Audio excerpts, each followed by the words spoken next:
Massage for desk workers. Fix that tech neck. Sore neck, tight shoulders, eye strain. Welcome to the life of a desk worker, but massage therapy can help reverse the damage. I focus on postural muscles, especially the neck, upper back, and forearms. Massage helps release built-up tension and improve circulation. Every 30 minutes, do a 30-second stretch. Roll your shoulders back, look up, and take a deep breath.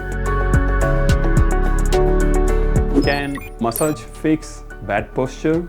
Massage helps, but posture is a habit. We work on both. How long are the sessions? 30 to 60 minutes. We can discuss what fits best for your schedule.